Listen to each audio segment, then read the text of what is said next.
Je voudrais sans plus tarder appeler donc Bernard Trémaux et Guillaume Quercy à bien vouloir me rejoindre afin que l'on détaille beaucoup plus largement ce dont il a déjà été question, comme vous voulez. Encerclez-moi. Voilà, encerclez-moi. Non, tout va bien. Ce dont il a déjà été largement question de par le président et évidemment Madame la Ministre, à savoir cette enquête en disant tout le monde la connaît. Dans un monde idéal, oui, mais je ne suis pas certain que tout le monde la connaisse si bien que ça, en tout cas dans le détail. Donc on va prendre un petit peu le temps de revenir dessus, parce que ça va poser effectivement les fondations de cette journée. D'abord, Guillaume, monsieur le responsable de l'Observatoire des aides humaines chez Andéo. Bravo pour cette promotion. Pourquoi cette étude ? Alors, peut-être, je ne sais pas si on m'entend. Alors, je passe à l'autre. Voilà, vous m'entendez ? Bien. Alors, peut-être revenir rapidement, mais je ne vais pas être long là-dessus, sur pourquoi Andéo s'est impliqué sur ce travail-là. Alors, peut-être de commencer, mais de manière très synthétique, parce que tous ici, à peu près, vous connaissez Andéo, ses objectifs, ses missions, mais juste de synthétiser sa finalité, qui est effectivement d'accompagner, ça a été souligné et par Stéphane Bridel, le président d'Andéo, et par la secrétaire d'État, Madame Neuville. Sa finalité, c'est d'accompagner le développement d'une offre qui puisse être adaptée aux besoins des personnes handicapées. Et pour ce faire, parmi les multiples moyens qu'il faut pouvoir déployer, il a été évoqué la question du label. Il y a beaucoup de labellisés dans la salle qui savent de quoi il retourne. Il a été évoqué la question de la formation, mais néanmoins, pour construire tous ces outils-là, encore faut-il avoir une certaine connaissance des besoins des personnes handicapées, de leurs attentes, de comprendre comment l'offre s'organise, quels sont les écarts entre les besoins des personnes et l'offre telle qu'elle est organisée, pour pouvoir après, derrière, dérouler les bons outils, les bonnes informations utiles qui permettent à chacun de progresser. Andéo avait, en 2009, déjà réalisé un travail d'étude sur la question des spécificités des services à la personne pour les adultes en situation de handicap. À l'époque, cette étude qui avait permis de comparer finalement, y a-t-il des différences entre l'intervention à domicile auprès de personnes âgées et auprès de personnes en situation de handicap. Et l'étude avait grosso modo d'abord dit il y a beaucoup de similitudes. Et dans le quotidien, chacun ici les connaît, sur le respect de l'intimité, l'intervention au domicile, les questions de distance entre professionnels et la personne, etc., etc. Et puis des spécificités liées aux natures de déficience, au type d'environnement dans lesquels, et d'ailleurs plus généralement au projet de vie des personnes en situation de handicap. Et cette étude, quand elle a été conduite, à l'occasion de la conduite de l'étude, et c'était inscrit comme tel d'ailleurs dans le rapport lui-même, au début il était question de traiter aussi la question des besoins des enfants. Mais en fait, dès les premiers entretiens, le cabinet Anafor déjà, qui avait travaillé avec nous à l'époque, avait dit non, mais la question des enfants, on ne va pas la traiter dans le cadre de cette étude-là, c'est un sujet à part entière, qui fait appel à toute une série de problématiques qu'on n'a pas dans le champ adulte. Donc on avait exclu ce sujet en 2009 de l'étude pour se concentrer sur les besoins des adultes, et on s'était dit on reprendra plus tard la question des enfants. Plus tard, c'est donc en 2013 qu'on a repris ces travaux. Alors, ce qu'il faut comprendre autour de cette question des enfants, il y a trois grands enjeux, il y en a plein d'autres, mais les trois principaux qui ont fait qu'Andéo s'est dit il faut vraiment aller maintenant travailler ce sujet des enfants. Le premier, il a été souligné par les deux interventions précédentes, c'est que ces questions-là s'inscrivent bien dans le registre des droits de l'homme. Alors, droits humains, dirions-nous au plan international, mais on dit plus classiquement en France les droits de l'homme. Et c'est important de le préciser parce que c'est bien de cela dont on parle. On parle de la dignité des personnes, on parle du fait de pouvoir vivre les uns avec les autres, quelles que soient nos différences, nos difficultés, l'environnement dans lequel on évolue. Donc, un vrai enjeu autour de cette question, d'autant plus que, Stéphane Bridel le soulignait tout à l'heure, notamment la Convention relative aux droits des personnes handicapées, bien sûr, évoque les droits des personnes. Donc, en fait, c'est une traduction des droits humains appliqués au secteur du handicap, pour faire un raccourci. Donc, il y a droit à l'autonomie de vie, droit à la mobilité personnelle, etc., etc. Et dans cette convention, la question des aides humaines et la question des services d'aide à domicile sont cités comme des moyens permettant de rendre effectif l'exercice de ces droits. C'est un point extrêmement important que les associations du secteur du handicap ont l'habitude d'évoquer. Dans le secteur du domicile, on a moins cette connaissance-là, sous cet angle-là de la problématique. Mais il faut comprendre que la France s'est engagée à ce que les droits que je viens d'évoquer soient effectifs en France, et pour cela, à mettre en œuvre, notamment, des services à domicile qui répondent bien aux besoins des personnes. Donc premier enjeu, un enjeu autour des droits humains et un enjeu finalement autour des engagements de notre pays au plan international. Un deuxième enjeu, alors sociétal, je ne sais pas si le terme est bien choisi, en tout cas sociétal, social, allez, ça mélange un peu tout ça, c'est évidemment toute la question du répit des parents et la question de la possibilité d'accéder à une activité professionnelle quand on est parent d'enfants en situation de handicap. C'est déjà un sujet quand on est parent d'un enfant tout court. Ça l'est d'autant plus quand viennent s'ajouter des contraintes liées à des rendez-vous médicaux, liées à des difficultés pour que son enfant puisse être inscrit dans une école, etc., etc. Et donc vraiment un enjeu fort dans ce domaine. Alors, j'allais dire, pardonnez-moi, mais c'est la réalité statistique, plutôt d'ailleurs l'accès des mamans à l'activité professionnelle, mais aussi des papas quand ils sont eux-mêmes directement concernés. Donc un enjeu autour de ça. Et puis un troisième enjeu qui, lui, va plutôt être économique et social autour du développement de l'emploi et de l'activité, hein, concrètement. C'est-à-dire que, mais on va le voir tout à l'heure, donc je ne veux pas anticiper sur les résultats de l'étude, mais ce qu'on voit bien, c'est que la demande existe, que l'offre la voit apparaître, se demande comment pouvoir y répondre. Et donc derrière, concrètement, dans l'aide à domicile, si on réussit à développer l'offre, on crée de l'emploi. Bon, je ne vais pas faire un grand exposé sur le sujet, hein, emploi non délocalisable, etc., etc. Bref, il y a vraiment un enjeu extrêmement important dans ce domaine. Alors justement, parmi les raisons qui ont fait que Andéo s'est saisi de ce sujet, c'est les remontées de terrain, les remontées des uns et des autres ici, que ce soit les services eux-mêmes, qui nous disaient, mais nous, on nous interpelle là-dessus, mais on ne sait pas bien faire. Ou bien, jusqu'à présent, on n'a pas développé d'activité dans ce domaine, et finalement, comment on doit s'y prendre. Mais aussi des parents eux-mêmes qui disaient, bah oui, mais moi, je ne trouve pas de service adapté dans mon secteur, ça ne va pas, il y a telle chose qui ne correspond pas à ce dont j'ai besoin, etc., etc. Donc, il fallait aussi répondre à cette attente du terrain et y apporter une réponse. Là-dessus, on a d'ailleurs, à l'occasion de l'étude enfant, mais en parallèle de l'étude enfant, réalisé une petite enquête auprès des services qui étaient à l'époque déjà labellisés Cap Andéo, en leur demandant plusieurs choses, mais deux essentiellement. La première, c'est, mais au fait, vous intervenez déjà auprès d'enfants? Première question. Alors, question qui paraît banale, mais on ne le savait pas. Et dans les services qui nous ont répondu, 1 sur 2 intervenait déjà effectivement auprès d'enfants. Alors, c'était souvent une activité marginale, à l'exception de quelques services qui peuvent déjà être spécialisés dans ce domaine. Mais 1 service sur 2 intervenait auprès d'enfants en situation de handicap. Bon, ce qui veut dire que 1 sur 2 ne le faisait pas non plus. Et puis la deuxième question qu'on leur posait, c'était, et l'intervention auprès d'enfants, vous voulez le faire ? Et la réponse là, qui était à près de 80% des services, c'était oui, on veut le faire. Soit qu'on le fait déjà et on veut le faire davantage ou mieux, soit qu'on ne le fait pas du tout et que oui, on est prêt à développer une offre dès lors qu'effectivement il y a une attente du côté parental. Donc une réponse aussi aux besoins du terrain. Et puis, pour ne rien vous cacher, il a été évoqué à plusieurs reprises la question de l'Observatoire national des aides humaines qu'Andéo met en place. Jusqu'à il y a peu de temps, je disais va mettre en place, mais là on peut dire met en place, ça y est, les choses arrivent dans quelques semaines.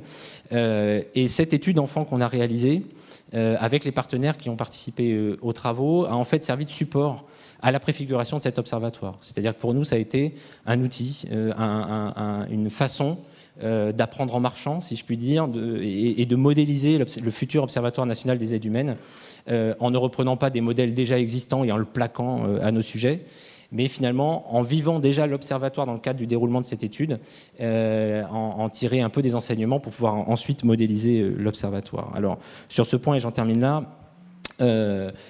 justement, dans le cadre de l'Observatoire, il y a un certain nombre de principes qu'on veut pouvoir suivre. Quelques-uns ont déjà été évoqués tout à l'heure. Le premier, c'est ne jamais rien faire sans les personnes directement concernées par les sujets que l'on aborde. C'est-à-dire les personnes en situation de handicap en premier lieu et leurs proches, leurs familles. C'est vraiment le premier principe. Et dans le cadre de cette étude, vous le verrez quand Bernard vous montrera un peu la manière dont on s'y est pris, que dès la conception et demain dans l'Observatoire, dès les choix des sujets sur lesquels on va être amené à travailler, on veut que les personnes handicapées soient partie prenante du choix des sujets. C'est-à-dire, on va pas, on ne vous consulte pas et on va réfléchir sur vous. Non, on discute tous ensemble et on regarde quelles sont les problématiques communes à l'ensemble des parties prenantes sur lesquelles il faut qu'on puisse travailler ensemble. Donc, de la conception des sujets jusqu'au déroulement des études et bien sûr l'analyse des résultats et leur valorisation, c'est-à-dire leur publication, leur diffusion. C'est pour ça, d'ailleurs, vous avez peut-être vu dans les documents que vous avez dans la pochette, ou dans le sac, plus exactement, vous avez une synthèse de l'étude que vous aviez déjà vue peut-être pour certains d'entre vous, et qu'on a également fait traduire en facile à lire et à comprendre, qui est une norme qui a été construite d'ailleurs par les associations du secteur au plan européen, et qui est un moyen pour nous de dire on va avoir cette vigilance que toutes les informations que l'on va produire puissent être accessibles au plus grand nombre, et à commencer par les personnes handicapées qui sont les premiers destinataires des connaissances, des travaux que l'Observatoire sera amené à conduire, ce qu'on a essayé de faire avec cette étude enfant et ce qu'on a donc là avec le facile à lire et à comprendre. Voilà, et puis un dernier élément, j'ai parlé bien sûr associer les personnes handicapées à toutes les étapes. J'ai évoqué la valorisation des résultats pour qu'on ait des produits utiles, utilisables par tous. Le troisième élément, mais qui était déjà un peu contenu dans les deux précédents, c'est l'idée qu'on essaye d'associer dans tous les travaux l'ensemble des parties prenantes concernées.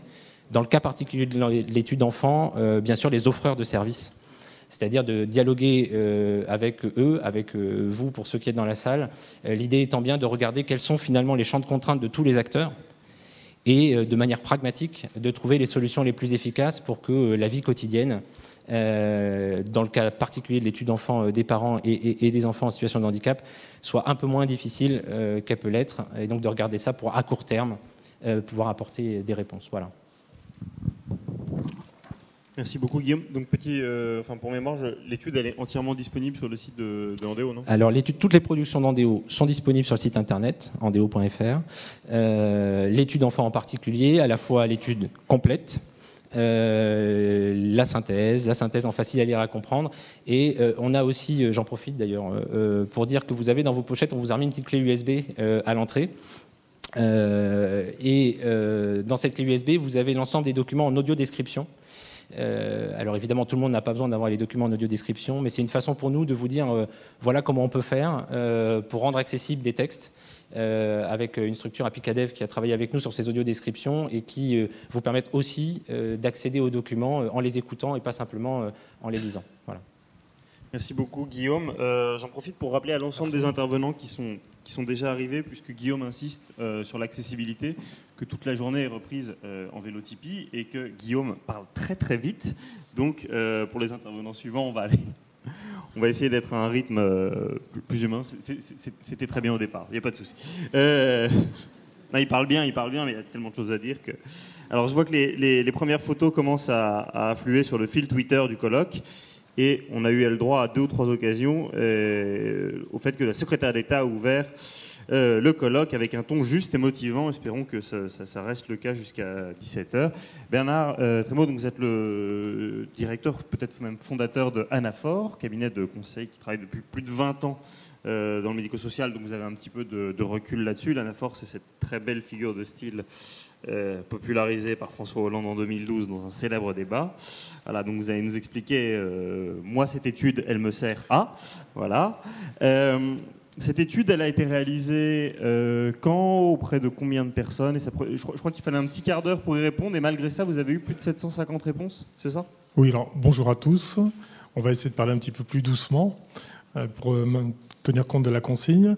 Oui, donc c'est une étude qui a été réalisée à la fois par des entretiens auprès des personnes en situation de handicap à domicile et par enquête, une pré-enquête et ensuite une enquête, ainsi que la consultation de professionnels, la visite de certains forums ou de documents qui pouvaient nous aider dans la prise de recul et dans la nécessaire besoin d'information qui était le nôtre, et une étude documentaire donc qui venait compléter tout ça. Donc on va expliquer un petit peu le déroulement qui peut-être se faire en 4 temps. Un premier temps sur le déroulé de l'étude elle-même pour que vous ayez les informations de comment nous avons procédé, et puis après du point de vue de l'enfant, du point de vue des parents et du point de vue de l'accompagnement attendu par les parents et les enfants au niveau des services. Voilà, peut-être les 4 points qui pourraient être proposés à la réflexion. Et donc, juste pour terminer sur la méthodologie, parce que c'est souvent un point qui est avancé, vous avez fait attention évidemment à respecter à la fois un certain équilibre territorial, un équilibre de famille, de handicap, d'âge des enfants, Tout à fait. etc.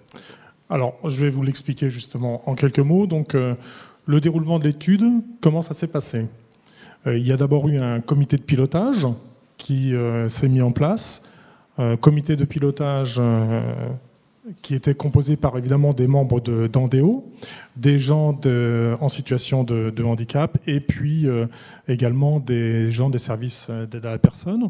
Ce comité de pilotage, il avait évidemment pour vocation de valider la méthodologie, les rencontres et la démarche de mise en œuvre. Il y a eu deux points de vigilance par rapport à ce comité de pilotage. Le choix de catégories d'âge, puisqu'il faut se repérer quand même à un moment donné pour faire une étude, et le choix de choisir des types de handicap qui étaient plus communément convenus dans l'ensemble des réseaux associatifs. Donc, en ce qui concerne le type de handicap, ont été choisis handicap moteur, handicap mental, psychique, polyhandicap, visuel, auditif. Je regarde en même temps peut-être pour essayer de ne pas trop aller rapidement. Dû à un traumatisme crânien et cognitif. Et les tranches d'âge qui ont été validées, c'était 0,6 ans, 7, 12 ans et 13 ans et plus. Voilà. Voilà un petit peu quelques mots pour le comité de pilotage. Pour réaliser cette étude, la nécessité était de faire des entretiens pour chaque type de handicap au domicile des personnes et si possible en présence des enfants ou des adolescents. Je dirais peut-être plus souvent enfants, mais il faut entendre enfants et adolescents à chaque fois. Donc pour chaque type de handicap, des rencontres au domicile des personnes, si possible en présence des enfants ou des adolescents, qui étaient présents éventuellement partiellement au domicile des parents. 5 familles ont été rencontrés à domicile, 2 mères ont été rencontrées sur un IME en entretien, et puis 5 autres mères ont été également contactées par téléphone et entretien téléphonique. Ce qui a été abordé dans ces entretiens, c'était la caractéristique de l'enfant, et puis de sa famille évidemment, son mode de vie dans sa quotidienneté. Est-ce qu'il est scolarisé ou pas ? Est-ce qu'il est scolarisé à temps partiel ? Est-ce qu'il est scolarisé dans l'école de la République ou dans le médico-social, et quel type d'accompagnement dans le médico-social ? Est-ce qu'il y a de l'aide humaine qui est déjà mise en place ou qui serait souhaitable de mettre en place ? Est-ce que cette aide humaine est sollicitée par les emplois directs ou par des services existants ? Quelles sont les commandes, évidemment ? Les messages que les parents souhaitaient nous dire ou faire passer à travers cette étude, et, si c'était possible, l'opinion et la perception de l'enfant lorsqu'il était présent et lorsqu'il était en capacité et en volonté de s'exprimer. Ces entretiens ont été très très riches, et je dois dire que nous avons été accueillis à bras ouverts dès l'instant où, dans les premiers contacts téléphoniques pour expliquer la démarche et pour solliciter la rencontre, les familles ont véritablement montré non seulement un intérêt, mais une envie très importante de nous recevoir pour partager véritablement leur quotidien. Ça a été véritablement une source d'enrichissement et une source d'information tout à fait pertinente et utile, qui ont beaucoup alimenté ce qu'on appelle le verbatim dans l'étude, mais également ce qui ont pu affiner le questionnaire qui est destiné à l'ensemble du territoire français et à l'ensemble des parents. Donc un grand merci à toutes les familles, parce qu'on est bien conscient que c'est rentré dans l'intimité des gens, c'est rentré au domicile. Il fallait du courage, mais il y avait aussi une véritable volonté et une motivation d'aider les autres. Véritablement, à chaque fois, les familles ont dit « mais je veux y participer parce que si jamais ça peut de toute façon faire avancer, ne serait-ce que la connaissance de ce que nous vivons au quotidien, nous sommes volontaires pour y participer ». Donc un grand merci aux familles qui nous ont accueillis. Ensuite, une fois que ces entretiens ont été réalisés, vous avez vu l'ensemble des points qu'on cherchait à regarder, il fallait bien faire un questionnaire. Ce questionnaire a été fait en 2 temps. Pour préparer ce questionnaire, il y a eu un pré-questionnaire qui était déjà destiné en fait à recueillir un certain nombre d'informations, mais en même temps à solliciter des familles qui seraient d'accord pour nous donner une adresse et que cette adresse puisse être sollicitée pour répondre après au questionnaire définitif. Et le réseau Andéo et tous les partenaires, le comité de pilotage a joué un rôle des plus essentiels dans la mise en œuvre de cette démarche et de cette dynamique, puisque nous avons quand même recueilli 452 adresses et donc 452 répondants au premier pré-questionnaire. Le mélange en fait de ce pré-questionnaire et de ces entretiens ont permis d'élaborer avec le comité de pilotage, avec Andéo, avec Sphinx. Sphinx est une société qui est spécialisée dans l'analyse statistique des enquêtes et des études, qui nous ont beaucoup aidés, bien sûr, à la compréhension et au décryptage des éléments qui pouvaient être retenus, et Anaphore, évidemment. Un test de ce questionnaire plus définitif a été réalisé auprès de 3 familles et ensuite a été mis en ligne sur l'ensemble des sites partenaires Andéo, bien sûr, et l'ensemble de ces sites partenaires, ainsi qu'un certain nombre d'associations qui ont bien voulu l'utiliser et le mettre eux aussi en ligne dans leur propre réseau et d'information. Il a été, bien sûr, déclaré à la CNIL et nous avons eu 744 réponses, ce qui est tout à fait pertinent et qui est tout compte fait, quand on le compare à d'autres études, une source de fiabilité quand même des réponses, même si on aurait souhaité les uns et les autres, évidemment, avoir encore plus de réponses, mais c'est quand même quelque chose qui peut être significatif. Quelques mots du contenu du questionnaire, 36 questions et 4 ouvertes, pour permettre évidemment à chacun de pouvoir s'exprimer. Il a évidemment respecté l'anonymat, mais ce n'est pas parce qu'il respectait l'anonymat qu'il n'a pas permis de dégager un certain nombre d'informations, notamment sur la situation géographique, sur la composition de la famille, sur l'âge des enfants ou de l'enfant et sur le type de handicap. Ce questionnaire a abordé un certain nombre d'aspects et de points qu'on pourrait synthétiser un petit peu de cette façon-là.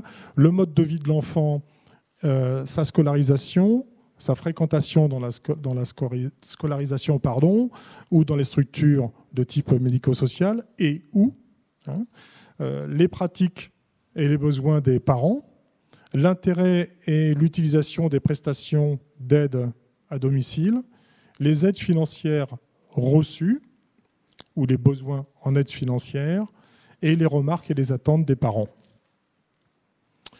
Il convient quand même de donner quelques précautions quant à l'utilisation de ces informations. 744 réponses, c'est bien, mais il faut le garder dans cette limite-là également.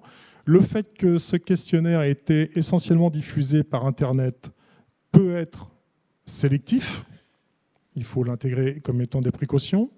Des parents qui n'ont pas eu recours à l'aide humaine ou qui n'ont pas recours à l'aide humaine rémunérée ont pu se sentir un peu moins concernés par l'étude. Comme tout questionnaire, la formulation de certaines questions, malgré les précautions qu'on a pu prendre, ont pu peut-être gêner ou en tous les cas poser elles-mêmes question. Exemple, lorsqu'on interroge sur le niveau de couverture du besoin, c'est vrai que c'est assez subjectif et que ce n'est pas forcément si simple pour les gens d'y répondre. Enfin, certains types de handicaps ont été peu représentés, notamment le handicap dit sensoriel, psychique ou trauma crânien. Qui sont les répondants ? Toujours sur la partie du déroulement de l'enquête, qui sont les répondants ? Principalement les mères pour 83% et le père pour 10%. Il y a eu rarement des enfants ou des adolescents, mais 2% d'entre eux ont répondu néanmoins au questionnaire. Quelles sont les catégories socio-professionnelles qui ont répondu à cette enquête ? Majoritairement les employés pour 33% et les cadres pour 23%. Il est à noter que la troisième catégorie dite socio-professionnelle qui ont répondu, ce sont des personnes sans activité professionnelle pour 21%. Et on peut supposer que dans ces 21%, il y a là beaucoup de parents et de mères notamment. Alors, Les enfants et les adolescents des répondants, ils sont pour majorité des enfants, garçons pour 62%, et d'un âge moyen de 12 ans. Néanmoins, on peut constater que les 3 classes d'âge qui avaient été retenues par le comité de pilotage sont à peu près identiques, puisqu'on a moins de 7 ans, 23%, 7-13 ans, 35%, 13-20 ans, 35%, et 7% au-dessus de 20 ans. Vous remarquerez que là, on a fait une petite entorse dans le résultat. C'était 13 et plus, et on a mis quand même 20 ans et plus, parce que là, ce sont vraiment des jeunes adultes qui sont concernés. Il fallait, dans la mesure où il y avait la possibilité de les repérer, ils ont été repérés. Dans les répondants, quel type de handicap a été le plus représenté?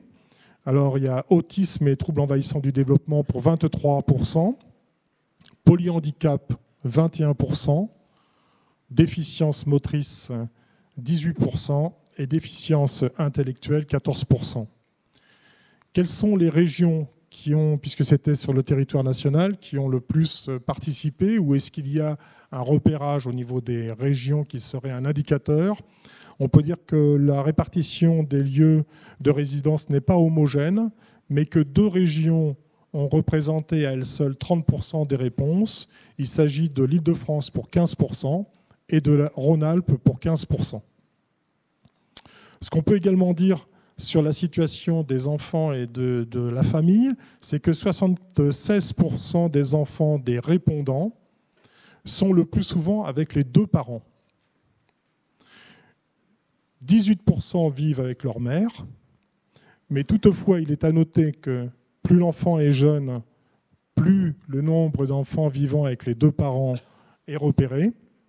Et par contre, dans la mesure où les enfants deviennent des adolescents 13-20 ans, il y a davantage de gens qui vivent soit au domicile de la mère, soit en garde alternée. On pourra l'illustrer éventuellement par une situation. Il faut aller un peu plus vite. C'est ça. Alors là, on va aller un peu plus vite. La consultation des professionnels, 27 professionnels ont été rencontrés en entretien ou au téléphone, et ça portait principalement sur leur expérience, leur point de vue, les services qu'ils étaient en capacité de donner ou pas, parce qu'il y a des limites aussi à leurs interventions, et éventuellement, bien sûr, les offres qu'ils présentaient. L'étude documentaire, on va aller un petit peu plus vite là. Quelques points, vous avez sur l'enquête la totalité des liens de l'étude documentaire qui vous permet soit de vous repérer, soit d'aller un petit peu plus loin, si vous le souhaitez, dans l'approche. Néanmoins, ce qu'on peut dire, c'est que la problématique dominante partout est plutôt celle de la scolarisation. Ça, c'est vraiment typique. Que l'accompagnement à domicile des enfants est le plus souvent évoqué en quelques lignes seulement. Or, qu'on sait très bien, l'étude le montre, que c'est bien grâce à l'accompagnement qu'il y a autour et l'accompagnement de la famille, d'ailleurs, que ça pourrait favoriser la scolarisation. Autre point, la parole de l'enfant est très rarement recueillie, et l'accompagnement à domicile, au sens où on l'entend, c'est plutôt vu dans l'étude documentaire comme la garde d'enfants, expression qui est peut-être quand même vue comme réductrice eu égard ne serait-ce qu'à la loi du 11 février 2005, puisque dans l'esprit de celle-ci, l'aide à domicile ne doit pas se limiter à une prestation de service, mais constituer réellement un accompagnement individualisé qui a pour finalité le développement, bien sûr, de l'autonomie de la personne aidée. Voilà, si vous voulez bien, pour gagner un petit peu de temps, on peut passer à la partie enfant. Alors, la partie enfant, on va reprendre. Il y a la diapo qui doit apparaître certainement à l'écran qui vous dit un petit peu les points qui vont être visités dans la partie enfant. Donc, ce qui est important, c'est de rappeler que l'enfant est avant tout un enfant. D'accord ? 2 mots de la scolarisation, comment elle est réalisée. Et l'enfant en situation de handicap n'est pas qu'un élève. Et c'est bien sûr tout ce qui est intéressant dans cette étude. Alors, pour attaquer le point sur le fait que l'enfant en situation de handicap est un enfant avant tout, c'est vraiment la parole des parents qui est présente là et qui est très claire à ce sujet.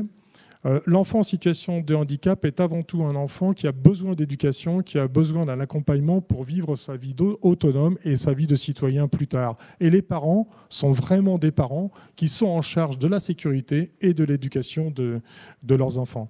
C'est véritablement très important de le noter. Peu de parents parlent de la situation de leur enfant dans le type de handicap tel que d'ailleurs le comité de pilotage l'avait suggéré ou repéré, mais ils vont beaucoup plus parler de leur enfant en termes de... Il y a quelques problèmes éventuellement, il y a du retard, il y a de la maladie si par contre la maladie est identifiée, et il y a évidemment des troubles, mais moins un repérage quant à un type de handicap. Les parents insistent sur le besoin de personnaliser et de préciser les descriptions concernant leur propre enfant. Chaque enfant est singulier et s'inscrit bien dans une dynamique éducative particulière.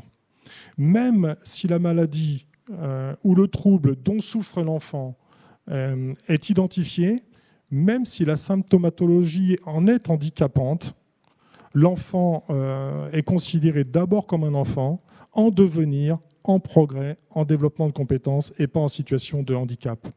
D'ailleurs, l'analyse des réponses à la pré-enquête le montre, sur les 452 répondants de la pré-enquête. Il y avait une question qui a été posée, quel est le type de handicap de votre enfant ? Et un tiers d'entre eux ne répondent pas du tout et ne s'y retrouvent pas dans cette catégorie. Si on rajoute à ça le fait que beaucoup n'ont pas répondu, ça fait en gros 45% des gens, des répondants bien sûr, 45%, qui ne se sentent moins concernés par la typologie de type de handicap. Mais c'est pour ça qu'on parlera plutôt de besoins éducatifs particuliers. On est bien dans l'éducation et donc dans des besoins éducatifs particuliers. Cette approche-là, d'ailleurs, et ce point de vue des parents, peut éloigner certains d'entre eux dans des démarches de rencontrer du coup la MDPH, parce que si on ne se repère pas dans la situation de typologie de handicap, mais d'accompagnement éducatif particulier, évidemment, on ne va pas forcément rencontrer les mêmes personnes. 2 mots, si vous le voulez bien, de l'accueil des enfants au niveau de la scolarité. On va essayer de faire un petit peu vite. La scolarité des enfants est un sujet qui, évidemment, est très largement évoqué et à la fois dans les entretiens et dans l'enquête.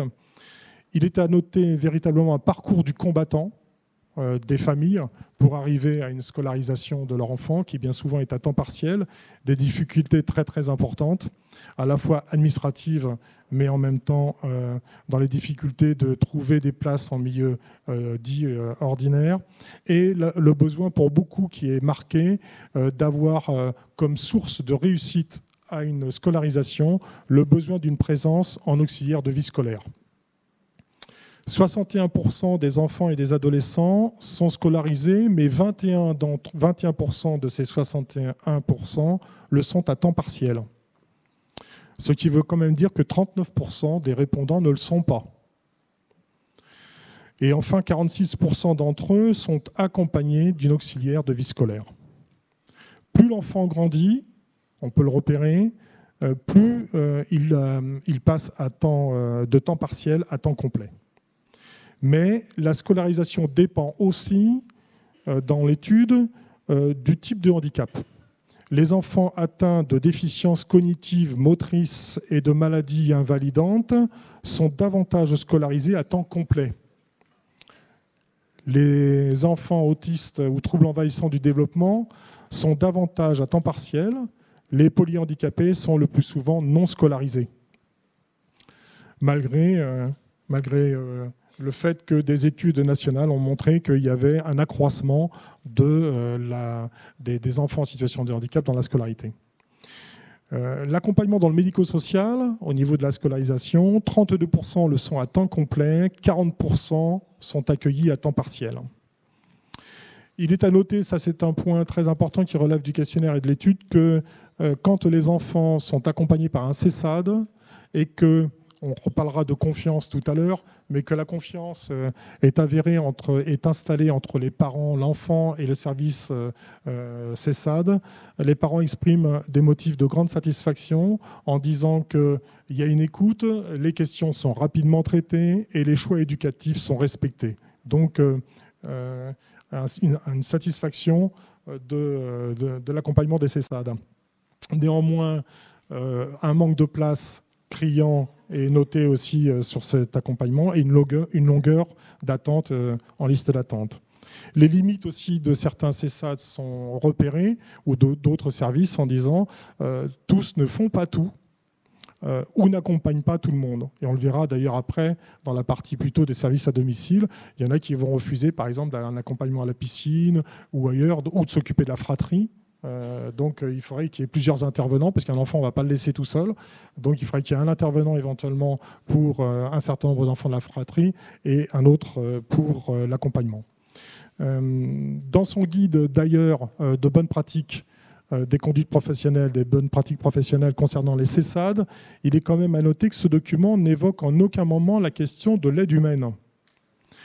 Le domicile y est évoqué en tant que lieu qui peut et qui doit se dérouler un intervenant, une intervention éducative ou des rééducations qui sont assurées par un service du CESAD, mais rien sur l'accompagnement en EDS, alors qu'il s'agit des recommandations de bonnes pratiques.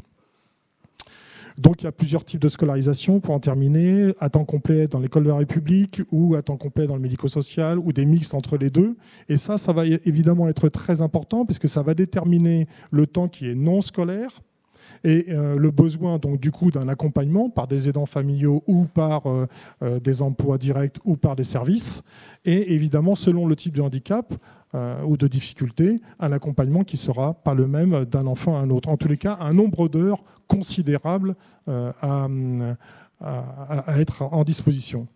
Donc ce qui nous fait glisser sur l'enfant en situation de handicap n'est pas qu'un élève, et que le temps passé au domicile, eh bien, il est évidemment, il y a les devoirs à faire, mais il y a les loisirs, les jeux, le temps libre, les périodes de vacances, les périodes de jours qui sont non scolaires, les week-ends, l'accompagnement chez les divers spécialistes, les temps physiologiques comme tout le monde, le repas, l'hygiène, la toilette, le sommeil. Donc lorsqu'on va parler de domicile, ou de l'aide à domicile, il s'agit principalement des temps pendant lesquels l'enfant n'est pas pris en charge par des structures extérieures à la famille. Mais ça ne veut pas pour autant dire qu'il doit être présent dans la famille. Ça, c'est bien à préciser. C'est donc un nombre de jours dans l'année qui est considérable, où les parents ils doivent décider, prévoir, organiser, financer, se retrouver dans des situations difficiles et délicates pour accompagner des enfants par eux-mêmes, par des aidants familiaux, la fratrie notamment est comme souvent sollicitée, ou éventuellement par des tiers. Voilà. Il faut quand même dire que cette étude montre qu'un enfant en situation de handicap passe les 3/4 de son temps en dehors de l'école. Donc ces besoins de ces temps de vie-là sont à prendre en compte et sont généralement laissés pour une grande majorité à l'initiative des parents. Quelles sont donc les personnes qui accompagnent les enfants ou les adolescents ? C'est en très grande partie les parents et les aidants familiaux pour 72% dans les actes essentiels du quotidien, 70% pour la garde de nuit ou les week-ends, et 69% pour les activités extérieures. Donc c'est énorme. Le partage entre l'accompagnement familial des aidants familiaux et des services extérieurs ou des personnes tierces sont plus sur la garde de jour, identifiée comme étant telle, garde de jour, où là il y a quand même 56% des parents et des aidants familiaux qui sont directement concernés, mais on peut constater qu'il y a entre 8 à 10% de gens qui sont dans les répondants, bien sûr, identifiés comme des professionnels, et également pour les apprentissages, où là, il y a un petit peu plus de professionnels, 16% de professionnels qui interviennent dans le dispositif. Donc on peut dire que le défaut d'attention portée à ces besoins-là, qui sont, on l'a vu, importants, conduit par exemple à ce que, ça a été repris par la ministre, que 62% des parents déclarent que leur enfant ne pratique pas une activité régulière de sport ou de loisir. Ces laps de temps, donc en dehors de la scolarité, nécessitent aussi donc, du temps de garde. Et là, on a identifié dans les réponses deux types de réponses. La garde, entre guillemets, traditionnelle, la garde des enfants, qui est une question de confiance Comme n'importe quel parent, confier son enfant n'est pas si simple que ça. Et c'est bien une question de confiance en premier lieu, laquelle ne se décrète pas, est difficile à gagner, se perd très facilement et repose en grande partie sur des critères qui sont tout à fait intuitifs. Et confier son enfant à un tiers n'est jamais facile, car cette difficulté s'accroît encore lorsque l'enfant a des besoins particuliers qui peuvent sembler difficiles à expliquer ou pour lesquels un certain nombre de protocoles sont mis en place au sein de la famille, pour lesquels des parents vont dire ça va être trop long, trop compliqué à expliquer, qu'est-ce qu'on va comprendre. En même temps, si je ne donne pas ces informations-là, je mets peut-être en fragilité mon enfant dans l'accompagnement avec quelqu'un qu'il ne connaît pas bien encore. Et en même temps, c'est accepter de parler plus que pour une garde dite traditionnelle, de sa propre intimité familiale et de sa propre intimité avec l'enfant, ce qui peut à un moment donné être source évidemment de tension. Ok, d'accord. Donc, bon, alors on va peut-être essayer d'aller un petit peu plus vite.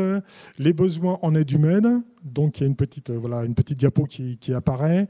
Donc, les besoins qui sont repérés sont l'aide dans les activités extérieures. Le besoin est de 92%. L'aide dans les apprentissages et aux devoirs pour 87%.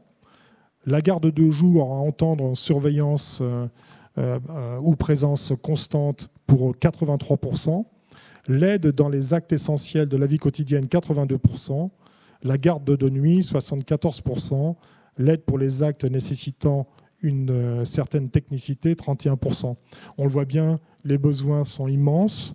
Le champ d'intervention est très large et il varie en fonction de l'âge des enfants, mais également en fonction de la situation de handicap et donc des besoins éducatifs déterminés.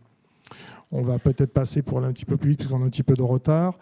Il est à noter qu'un tiers des parents font appel à un ou plusieurs intervenants professionnels rémunérés pour qu'en moyenne, il y ait 1,6 intervenants professionnels dont la famille est l'employeur direct pour une moyenne de 58 heures par mois et 2,1 intervenants professionnels lorsqu'il s'agit d'un service d'aide à domicile pour 45 heures en moyenne par mois. C'est important parce qu'il était noté dans les attentes des familles de ne pas avoir trop de personnes, un nombre important de personnes qui interviennent au domicile.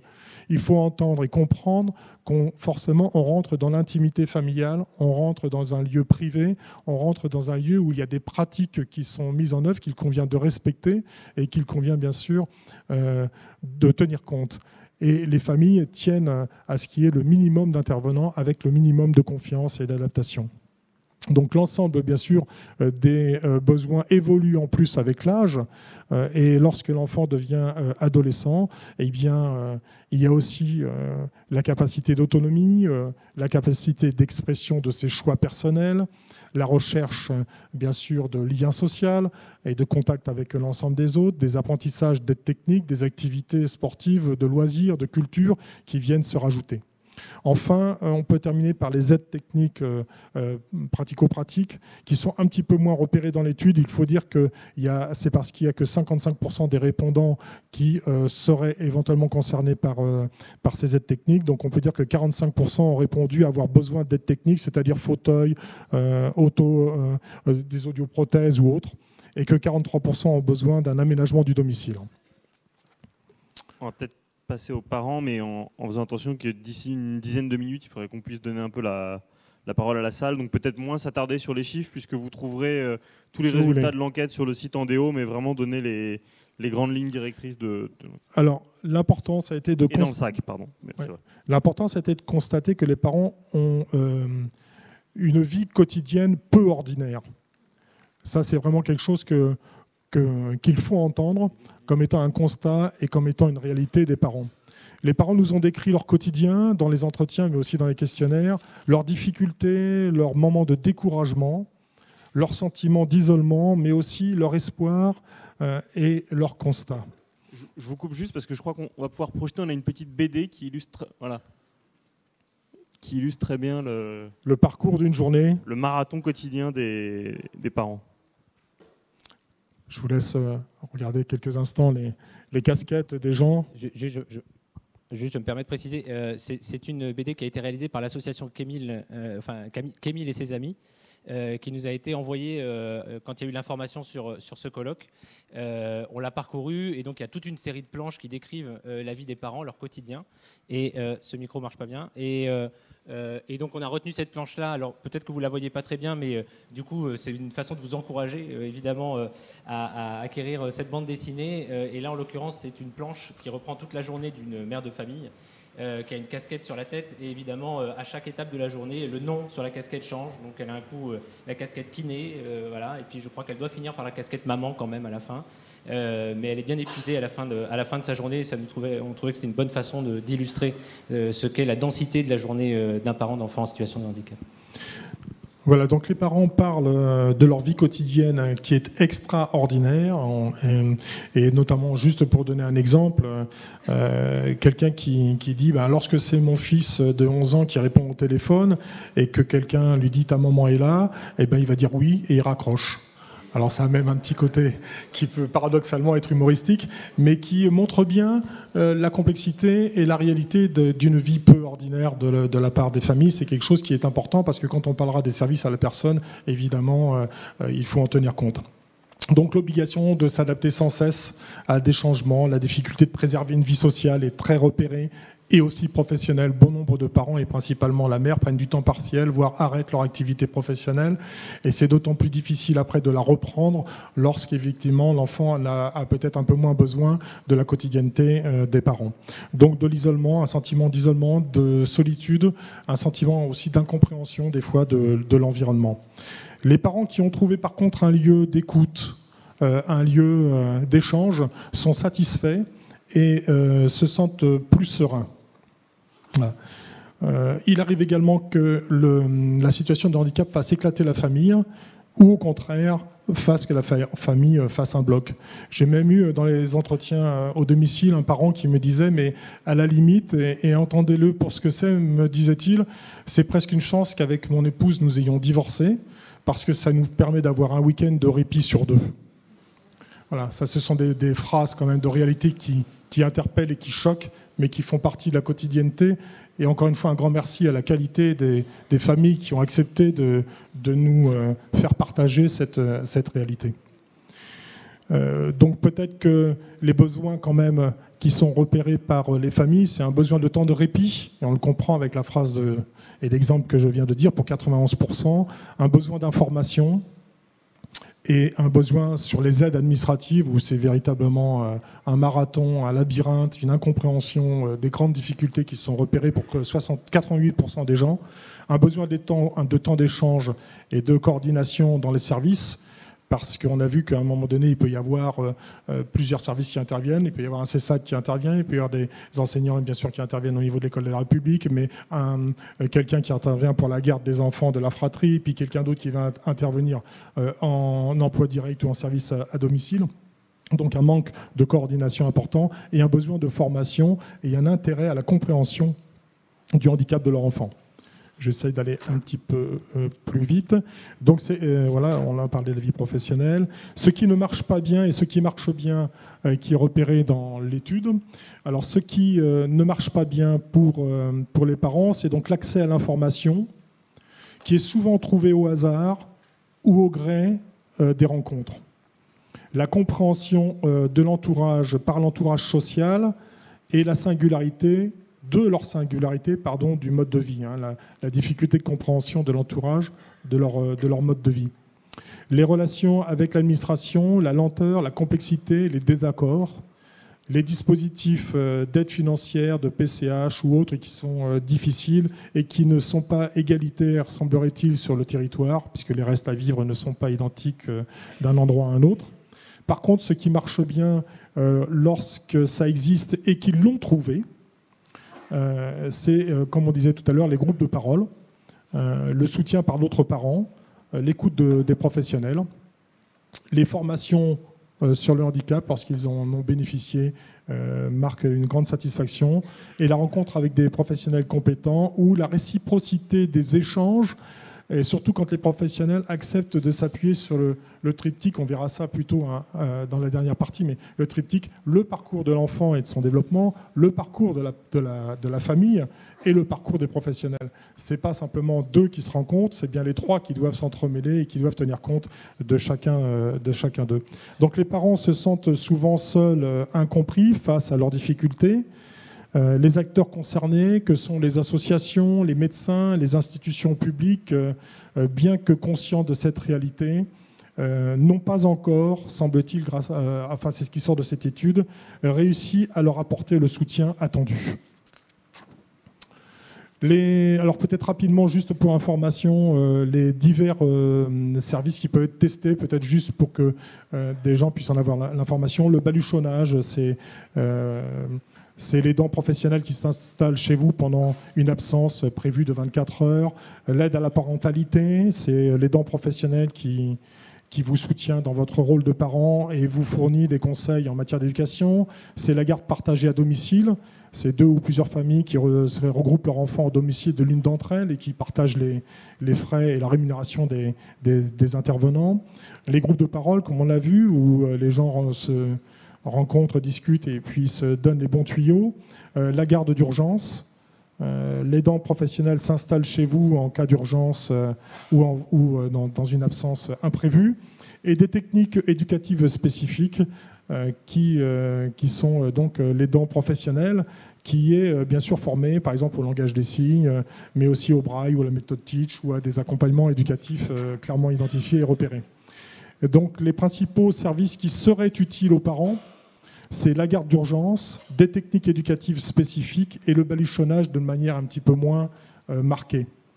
Les parents d'enfants de moins de 13 ans, mais également les parents d'enfants autistes sont davantage intéressés par les techniques éducatives spécialisées.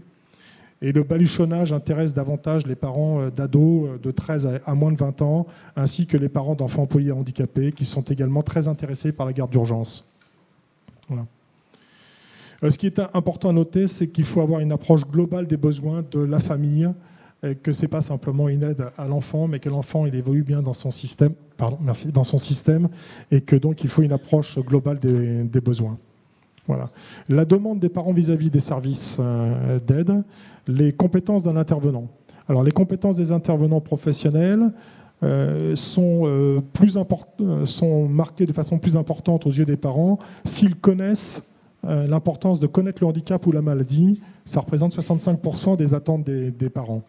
Qui est un bon contact avec les enfants ou l'adolescent, 63%. Le respect des choix éducatifs, 26%. En revanche, le niveau d'études, le parcours professionnel sont des notions qui ne sont pas repérées comme étant essentielles. Voilà. Si le besoin de répit est souvent exprimé, d'autres facteurs le sont aussi, évidemment. La volonté de préserver une vie sociale, des temps pour s'occuper de leurs autres enfants, la lourdeur du handicap, la vie professionnelle des parents, la gestion des imprévus et la confiance, comme on le disait tout à l'heure. Les services à la personne. Il faudrait vraiment, passer au service à la personne, parce qu'il est déjà 10h30. Désolé. En ce qui concerne l'accompagnement attendu par les parents sur les services, donc on a consulté 7 représentants des services à la personne associatifs ou commerciaux. Il résulte, alors on va passer peut-être sur les réponses, les 3 types de réponses là, pour dire que ce qui est attendu, c'est une réponse au cas par cas, du sur-mesure. Donc une souplesse organisationnelle est réellement attendue en volume d'heures, variation pour la même enfant selon les périodes. Ça peut être d'1 heure, comme à 24 heures sur 24. Donc à la fois l'amplitude et à la fois le volume d'heures. Une gestion de l'urgence et de l'imprévu. Un enfant ne peut pas rester seul, même un court moment. Donc de la souplesse organisationnelle est attendue du sur-mesure. Et le deuxième point du sur-mesure, c'est la souplesse relationnelle. Il ne faut pas oublier que c'est le parent qui est le client, pardon de le dire comme ça, mais c'est la réalité, et c'est l'enfant qui est le bénéficiaire. Donc de la souplesse relationnelle pour les services, qui ne doivent pas simplement se contenter de donner leur point de vue d'expertise, si je puis m'exprimer comme ça, de leur point de vue vis-à-vis de l'enfant, mais bien de tenir compte de l'ensemble du système familial. Chacun est expert dans son domaine. Le deuxième point important pour les attentes au niveau des parents sur les services, la précision des engagements. La précision des engagements doit être faite sur le contenu des interventions, selon le type de handicap, l'âge des enfants et des adolescents. Tout le monde ne propose pas le même type d'accueil.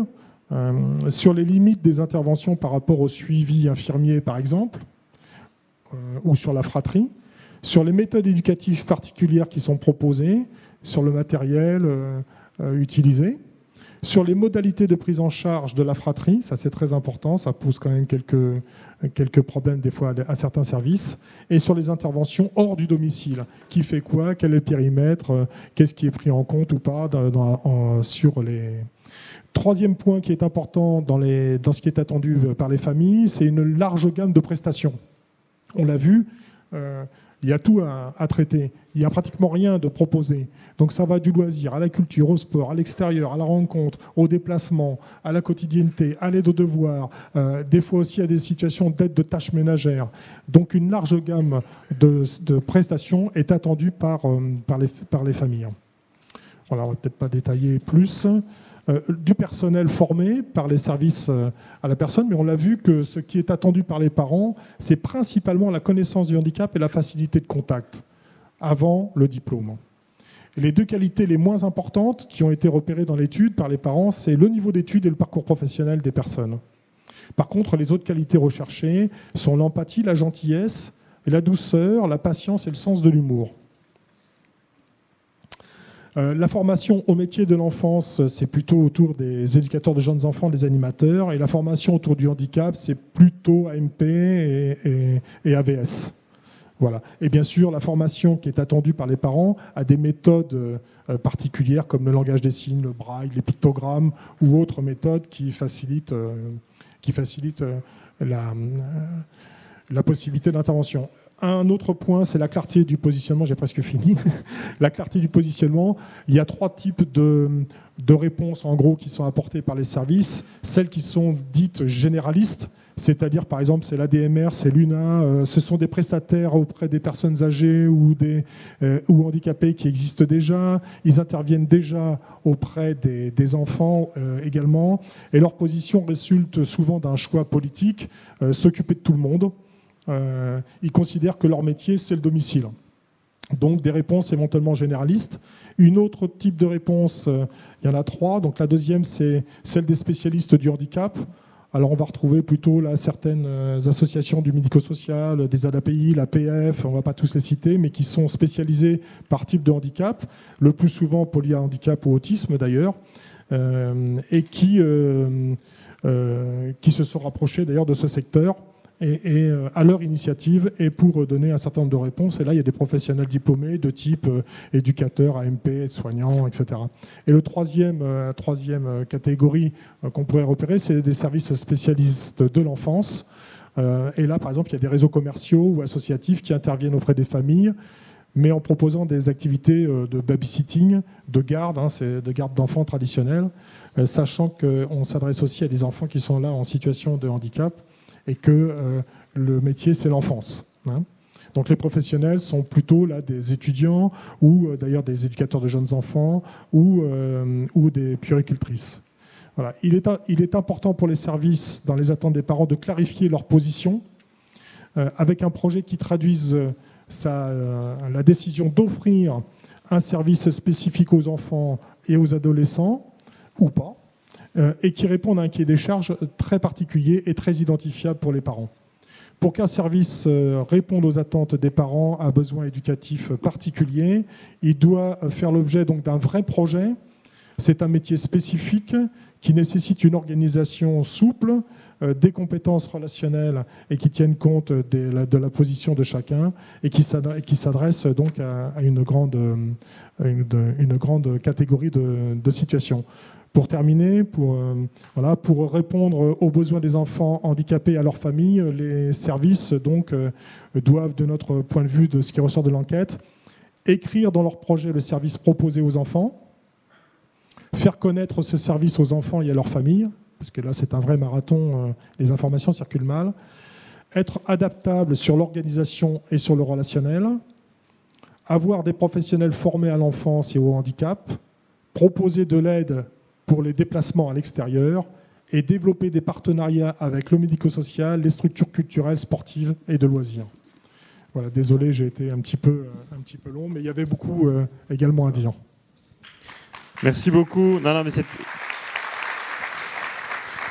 c'était très riche, donc voilà, c'est plutôt moi qui m'excuse de vous couper, mais l'incompressible qu'on a, c'est le temps. Ce que je vous propose, c'est alors on a quelques questions qui commencent à arriver par tweet, mais c'est plutôt des remarques. Donc levez la main pour poser des questions en complément de l'enquête, et puis pendant que vous levez la main, peut-être Guillaume, tu peux nous dire à partir de cette enquête qui était très riche, ce que vous en avez tiré, et comment est-ce que vous avez décidé donc de construire le reste de la journée d'aujourd'hui.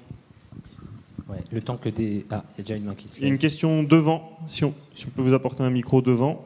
Et pendant ce temps-là, Guillaume, au troisième rang. Juste. Alors, en attendant que le micro approche, simplement ça y est, il fonctionne. Simplement de dire que l'étude, bon, vous l'avez compris, hein, alors d'une part, tous les éléments qui vous ont été présentés là, vous les avez de manière synthétique, hein, dans votre sac.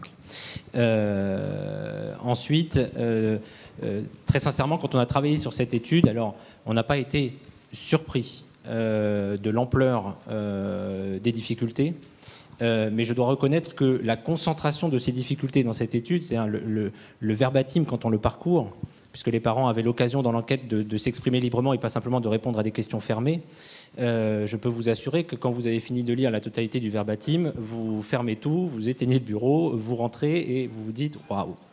Et face à ce waouh, les recommandations notamment que fait le cabinet Anaphore vis-à-vis d'Andéo, c'était non mais là il faut parler de ça. Il faut créer des espaces pour relayer cette parole des parents, et c'est effectivement en grande partie l'objet de ce colloque, c'est-à-dire de ce que chacun, là dans un temps concentré, mesure l'ampleur du sujet, à la fois l'ampleur des besoins, des attentes, et aussi le nombre des difficultés. Mais on pourrait aussi se dire, oulala, tout ça, mais comment va-t-on faire ?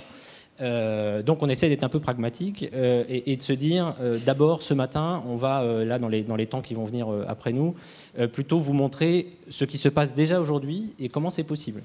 C'est-à-dire montrer très concrètement, il y aura un documentaire, je ne vais pas tout vous livrer là, vous aurez des témoignages de parents, de professionnels, etc. L'idée, c'est vraiment ce matin de vous dire, malgré toutes les difficultés que déjà on vient de pointer, ou les éléments là, un peu de frein qu'on vient de signaler, ça se fait déjà. Et quand ça se fait, c'est plutôt super. Donc c'est vraiment de se dire, mais de regarder comment ça se pratique, comment ça a été possible, et finalement de déjà commencer à découvrir les façons de s'y prendre pour que ce soit possible plus que ça ne l'est aujourd'hui. Ensuite, l'étude effectivement révèle un certain nombre de freins. On en a retenu 2 qui sont probablement les principaux, ils ne sont pas les seuls, mais ils sont les principaux qu'on va traiter cet après-midi. Le premier étant plutôt cette question d'information, d'accès à l'information. On verra cet après-midi notamment peut-être le rôle des MDPH, la question du rôle du label Capandéo dans cette affaire. Donc cette question d'information, de circulation de l'information et la question de confiance entre les parents et les services. Et puis, en fin de journée, une dernière table ronde qui, elle, sera sur le second frein. On l'a déjà évoqué à plusieurs reprises depuis ce matin, c'est la question de l'argent et de l'accessibilité financière à ces services. Donc toutes les questions PCH ou pas, enfin, etc. Et qu'on abordera dans la dernière table ronde avec notamment, mais je veux vexer personne, mais notamment la présence de la CNSA ou de l'Assemblée des départements de France avec lesquels on va pouvoir dialoguer sur ces sujets. Encore une fois, l'objectif de la journée, c'est vraiment que vous profitiez de ce moment pour échanger. Vous avez compris qu'on dresse un constat, on fait des observations. Maintenant, il faut que chacun rebondisse, s'interroge et finalement, bon, ok, il y a une tribune avec 40 cm de hauteur, hein, sur laquelle on est assis, mais en réalité, c'est chacun ici qui doit pouvoir apporter sa pierre pour construire un début de réponse pour les enfants et les parents. Alors, on va prendre une première question ici, mais je te laisse le temps de réfléchir à une question qui vient de nous arriver par tweet. C'est, n'est-ce pas le rôle, c'est Sandra Père qui demande, n'est-ce pas le rôle du label de clarifier l'offre ? Voilà. Et donc, réfléchis à ça. Et Madame, au premier rang, merci de vous présenter pour la Vélotipie. Oui, alors bonjour à tous. Alors moi je suis alors je me présente, je suis Céline Granger, j'habite le Val-de-Marne et je suis maman d'un enfant atteint d'autisme de 11 ans, scolarisé en Belgique faute de structure et manque de formation au niveau des APS. Enfin, la problématique qu'on peut rencontrer, que beaucoup de parents peuvent rencontrer au niveau de l'autisme. Donc, ce n'est pas un choix familial. C'est malheureusement une décision qui a été prise pour aider au mieux notre enfant à rentrer dans une classe spécialisée, pour l'aider à évoluer, pour l'aider à avancer. Voilà, donc notre fils est parti en Belgique. Alors nous, comment on a connu le label Andéo? En fait, cet été, nous avons eu notre fils pendant 2 mois à la maison. Et on appréhendait beaucoup parce que notre fils est atteint d'autisme sévère. Et j'ai appelé la mairie de ma ville, dans le Val-de-Marne, afin de leur demander de l'aide. On m'a orienté vers le service social, et le service social de notre ville nous a dit, écoutez madame, comme votre fils est en Belgique, peut-être qu'il y a des choses en Belgique. Donc moi j'ai dit, oui madame, mais je suis française, résidente française, je vis en France, mon fils est en vacances en France, je paye mes impôts comme tout le monde, donc je souhaiterais avoir de l'aide pour nous aider à avoir du répit. Vous en avez parlé, du répit, parce qu'avoir un enfant autiste, le quotidien est très difficile. Il faut savoir aussi que c'est une pathologie qui isole les familles, qui les isole des amis et qui les isole de la famille. Donc nous étions allés cette année au forum Autonomica à Porte de Versailles. Et là, je me suis dit, mais il y avait justement ce label Capandéo qui pouvait aider à avoir une prestation à domicile. Donc nous avons fait appel à un prestataire à domicile que je remercie beaucoup, qui est basé sur Joinville-le-Pont. Maintenant, le problème qu'on peut rencontrer, effectivement, c'est le manque de formation du personnel. Et je crois que le personnel est aussi en demande d'être formé en fonction de la pathologie de l'enfant. Donc je pense que ça, il est important à l'avenir de travailler sur la formation du personnel. Maintenant, il ne faut pas non plus que le label Capandéo vienne se substituer au fait qu'on manque de structure en France. Il faut vraiment que ça soit une aide aussi ponctuelle et non pas une substitution au fait qu'on manque cruellement de structure pour nos enfants et nos adolescents. Et plus, parce que c'est une population qui va évoluer avec le temps, et au niveau de la population vieillissante, on va aussi augmenter le niveau de l'âge. Et aussi, je pense qu'il serait important, comme je pense que le label Capandéo va mettre en place des formations et peut-être essayer de cibler les formations en fonction de la pathologie de l'enfant. Former des auxiliaires de vie scolaire. Alors, le label, s'il peut former des auxiliaires de vie, mais je pense que ce qui serait bien, afin de favoriser l'inclusion scolaire des enfants, je fais partie des parents d'élèves au niveau de ma ville et je fais partie de la mission handicap. Donc je m'investis beaucoup, c'est le début, mais j'essaie de m'investir beaucoup au niveau de la scolarisation des enfants, notamment au niveau de l'accessibilité. Mais je pense qu'au niveau du label, il serait bien à l'avenir de former des auxiliaires de vie scolaire en fonction de la pathologie de l'enfant. Voilà, en tout cas, merci à ce label d'exister. Je pense qu'il est pas assez connu. J'ai fait la liste de la carte de Capandéo et j'ai vu qu'il y avait encore beaucoup de départements qui n'avaient pas accès à ce label.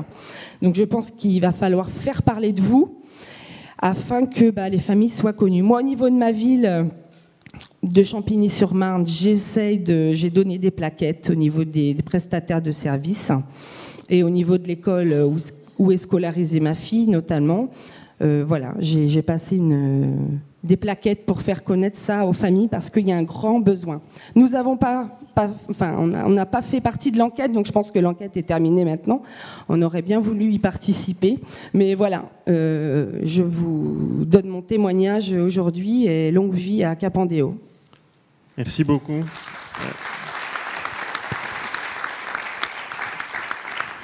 C'est un témoignage très riche qui, Guillaume, peut-être appelle quelques commentaires sur le label, et puis comme ça on peut grouper avec la question de Sandra Père sur le rôle du label. Et puis si vous avez d'autres questions, continuez à lever la main, on peut encore en prendre quelques-unes, évidemment. Guillaume ? Oui, deux, trois remarques. Tout d'abord, observez que le témoignage que vous faites là rejoint complètement les résultats de l'étude, c'est-à-dire tous les témoignages qu'on a recueillis.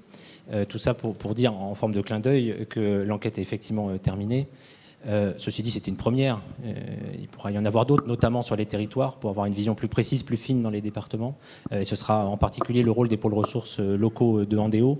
Mais en tout cas, voilà, le témoignage que vous faites, c'est on a à peu près 744 témoignages de cette nature-là.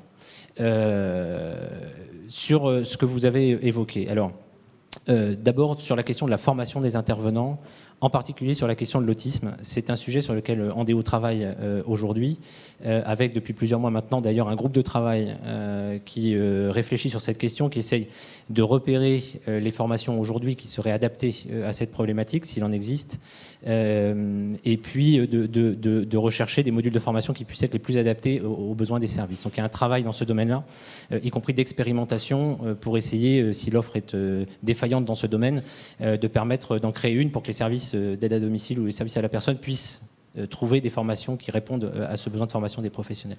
Premier élément. Ensuite, vous avez évoqué un point important, je ne peux pas tout commenter dans tout ce que vous avez dit évidemment, mais un point qui est celui de la non-substitution. Parce que finalement, ce que vous avez dit, c'est attention, il ne s'agit pas de remplacer des CESAD ou des places en établissement spécialisés par les services à la personne ou les services d'aide à domicile. Je crois que là-dessus, il faut lever absolument un doute s'il peut exister encore dans la tête de certains acteurs, notamment professionnels. Il ne s'agit en aucun cas de plaider pour le remplacement de l'un par l'autre. On est bien sur des logiques de parcours avec des compétences différentes dans ces différents services et des compétences dont on sait qu'elles sont complémentaires. En particulier dans le secteur de l'enfance, entre les CESAD où vous allez avoir plutôt des professionnels paramédicaux, des éducateurs, vous allez avoir des psychologues, vous allez avoir ce que vous n'avez pas ou peu, mais souvent pas, dans les services d'aide à domicile, et le métier n'est pas le même. Dans les services à domicile, vous allez pouvoir avoir des compétences, alors d'AMP, d'auxiliaire de vie sociale, etc., qui vont, elles, avoir un temps peut-être de présence aussi auprès de l'enfant qui va pouvoir être plus long. Donc il faut pouvoir compléter l'un par l'autre. Peut-être que les services d'aide à domicile puissent bénéficier d'une meilleure coopération, d'une meilleure reconnaissance de la part des services médico-sociaux de type CESAD, de façon à mieux s'articuler, à mieux finalement faire coopérer ou en tout cas rendre cohérentes les interventions de l'un et de l'autre. Donc on est plus dans des logiques de coopération, tout simplement parce qu'on est dans des logiques de parcours. Et ce qui renvoie aussi à la question de l'information, c'est-à-dire qu'il est extrêmement important que ce soit à l'échelle des communes, il y a des CCAS d'ailleurs aujourd'hui dans la salle, évidemment ce sera le rôle aussi des pôles ressources locaux Andéo, des MDPH, de faire circuler l'information et que quel que soit le premier interlocuteur que les parents vont rencontrer, que toute l'information leur soit donnée sur l'ensemble des services dont ils peuvent bénéficier et que finalement pour eux il y ait une forme de transparence dans la complexité de la tuyauterie qu'il peut y avoir derrière entre les différents acteurs, établissements, services sociaux et médico-sociaux. Voilà. Sur le label lui-même, je ne m'étends pas parce qu'on va en parler justement cet après-midi, en particulier sur le rôle du label là-dessus, à la fois en termes de visibilité, en termes d'évolution de son contenu pour s'adapter aux problématiques spécifiques des enfants. Madame ? Oui. Oui, bonjour, je m'appelle Sylvie Salah, je suis donc dans un centre, je représente un centre de formation qui forme des aidants en direction du handicap, aussi bien des aidants en direction des adultes handicapés que des enfants handicapés. On a aussi un très gros dossier au niveau de l'accompagnement de l'enfant handicapé. Et en fait, c'est plus une remarque que je voudrais faire, une remarque qui aurait certainement intéressé Madame la secrétaire d'État ce matin, c'est que nous attendons avec beaucoup d'impatience quand même l'avancée sur le tronc commun du diplôme AMP, auxiliaire de vie sociale et auxiliaire de vie scolaire. Parce qu'on est vraiment persuadé qu'effectivement, l'enfant doit être pris en compte au-delà de l'élève, au-delà de la partie handicap, et vraiment dans une globalité de vie et dans un parcours de vie qu'il mènera vers l'emploi, très certainement, et en tout cas vers un épanouissement. Ça fait donc maintenant 1 an et demi qu'on guette avec beaucoup d'impatience cette avancée. Voilà, donc j'exprime ce vœu pieux en espérant qu'il soit recueilli dans cette assemblée. Merci. Et entendu, au premier rang, il y a quelqu'un qui me dit que ça arrive. Alors je ne sais pas, elle est peut-être mieux informée que je ne le suis. On a encore le temps de... Et puis peut-être lever la main, on a encore le temps de prendre une ou deux questions. Maria Garcia, je suis comment on dit, conseillère municipale à Courbevoie. Je représentais SAIS 92 et la FNASEP ici. Donc pour ce fameux diplôme, il y a des réunions régulièrement, il y en a encore eu une hier. Par contre, je voulais répondre à la dame pour la formation des auxiliaires de vie scolaire. Je ne pense pas, moi, que ce soit Andéo qui puisse intervenir, même si c'est sur l'autisme. C'est une compétence de l'éducation nationale et non d'Andéo, qui est de l'assistance aux familles et à domicile. C'est deux choses totalement différentes et donc il ne faut pas mélanger. Mais tout à fait, c'est le même diplôme qui va être donc pour les auxiliaires de vie scolaire et puisqu'il y a la convergence des diplômes, mais c'est deux choses totalement différentes. Ce n'est pas le même organisme, enfin, c'est pas Andéo qui va former les auxiliaires de vie scolaire. C'est ça que je voulais dire. Oui, bonjour. Joëlle Pradine, directrice d'un service à domicile en Haute-Savoie et adhérente à la FNAP-CSF, dont le secrétaire général interviendra cet après-midi. Nous intervenons, nous, beaucoup sur le handicap. Et moi, je voudrais rebondir sur ce que vient de dire Madame. Effectivement, on attend avec impatience ce mixte d'auxiliaires de vie sociale, AMP et assistantes de vie scolaire. Parce que les parents des enfants handicapés, quand on intervient à domicile, par exemple pour un enfant autiste, il est bien aussi que notre auxiliaire de vie sociale puisse l'accompagner aussi à l'école. Et je pense, à contrario de ce que vous venez de dire, Madame, même si c'est du ressort de l'éducation nationale, il est important pour ces enfants qu'ils aient le moins possible d'intervenants, même pour les parents, parce que c'est déjà très difficile quand on est maman d'un enfant, entre guillemets, normal, de confier son enfant. Donc c'est encore plus difficile quand c'est un enfant handicapé. Et le fait déjà d'avoir un CESA, d'avoir l'éducation nationale, les profs, et l'auxiliaire de vie qui peut, elle, intervenir effectivement, aussi bien à la maison, aussi bien dans les activités extrascolaires, comme l'emmener au sport, et aussi bien l'accompagner à l'école. Moi, j'ai le cas d'un enfant qui n'était pas autiste, mais qui était en fauteuil, et que l'on accompagne à l'université. Donc on est allé jusqu'à l'université, et on l'aide à prendre ses cours, par exemple. Il y aura des témoignages dans la séquence suivante, comme ça permettra de compléter, parce que c'est des situations contrastées. Monsieur, il y a une question là-bas, et puis on va passer à la séquence de témoignages. Monsieur, au bout de la rangée. Merci. Donc, Guy Agege, président de la FECAPI. Donc, tout à l'heure, vous l'avez dit, qu'en fait, tout ça s'inscrit dans un processus de complémentarité avec d'autres dispositifs. Mais qui dit complémentarité dit aussi cohérence d'ensemble. Et donc, comment cette coordination ou cette cohérence, enfin, est-ce que déjà la question s'est posée de cette cohérence, par exemple avec l'institution, lorsque l'enfant est en institution? Et si oui, comment avez-vous réussi à traiter ce besoin de coordination? Alors, c'est les services à domicile qui seraient les mieux placés pour répondre. Mais ce que nous observons, et vous allez le voir dans la séquence qui suit, c'est que ces articulations existent avec les IME, avec des professionnels de soins d'ores et déjà. Et donc c'est évidemment beaucoup de travail. Alors évidemment, comme j'ai aussi une casquette, moi-même étant investi dans le secteur de l'aide à domicile à titre bénévole, dans la structure où je me trouve, je vais du coup plutôt répondre avec cette casquette-là, ce sera plus concret. Ça veut dire que les équipes d'encadrement sont vraiment en recherche permanente de contact pour déjà, se faire connaître des établissements et des services médico-sociaux qui ignorent le plus souvent l'existence des services d'aide à domicile, services à la personne qui sont sur leur territoire. Et cette première étape consiste vraiment à se dire, on existe, et deux, regarder les compétences que nous avons.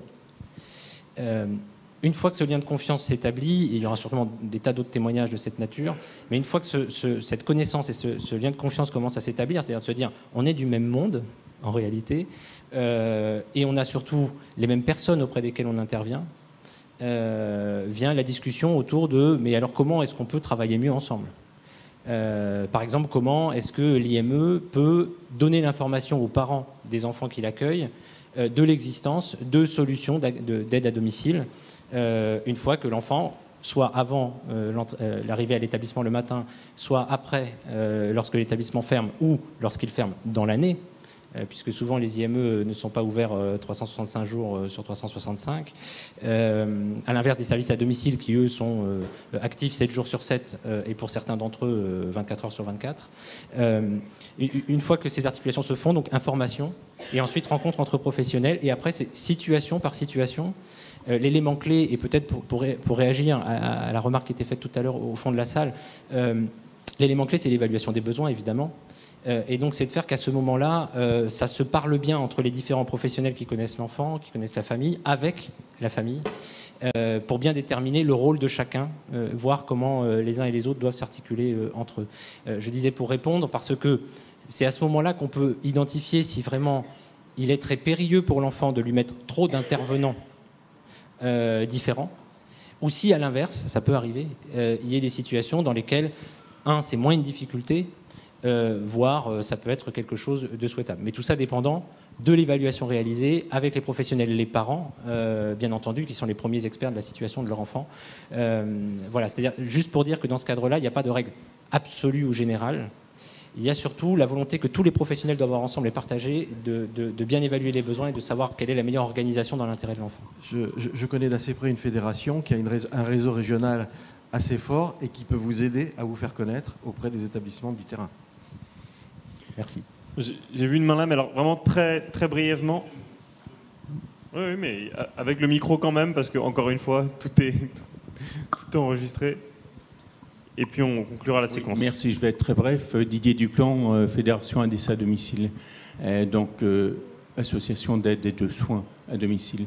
Je voulais juste préciser que par rapport à ce que je viens d'entendre, ce qui est important, c'est comme de noter que bien souvent, les services d'aide à domicile manquent cruellement d'informations pour apporter la bonne aide avec le bon professionnel par rapport à une bonne formation. C'est-à-dire que quelquefois, on va arriver des dossiers qui, sous couvert de secret médical ou autre, se retrouvent face à des situations qui n'ont pas été suffisamment anticipées, ce qui peut créer quelquefois des désagréments pour les familles. Et c'est important, je pense, de le partager aujourd'hui. Merci. Tout à fait. Non, ce sera vraiment l'occasion de revenir plus largement avec les témoignages et puis la première table ronde de cet après-midi. Guillaume, tu voulais préciser un point ? Juste un dernier point, c'est Didier Duplan qui m'y fait penser avec son intervention, c'est que parmi les éléments de collaboration et de coopération qui marchent, puisqu'on est aussi là pour trouver les trucs qui fonctionnent, c'est quand les établissements médico-sociaux et les services d'aide à domicile envoient en formation ensemble leurs professionnels. À l'échelle d'un territoire, ça peut se faire, c'est-à-dire qu'une fois que les directions, les encadrants ont trouvé les sujets, les bonnes formations, de pouvoir mixer les professionnels de l'un et de l'autre, ça permet de se connaître, ça permet d'apprendre ensemble et d'établir des liens de confiance. Et à l'échelle territoriale, ça fonctionne plutôt assez bien. Eh ben, on va clôturer cette première séquence. Merci beaucoup Bernard, merci Guillaume.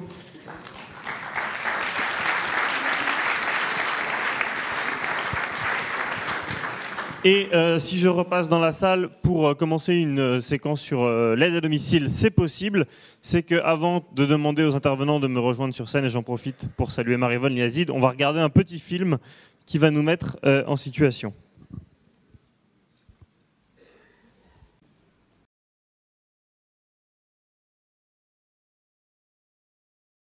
Je m'appelle Marie-Amélie Goupil, je suis la maman de Gabin qui a bientôt 4 ans et qui est accompagnée par Laurie. Des personnes de la MDPH sont venues à la maison discuter avec nous, faire une évaluation de nos besoins, enfin des besoins de Gabin. Laurie, cette année, vient 3 fois dans la semaine.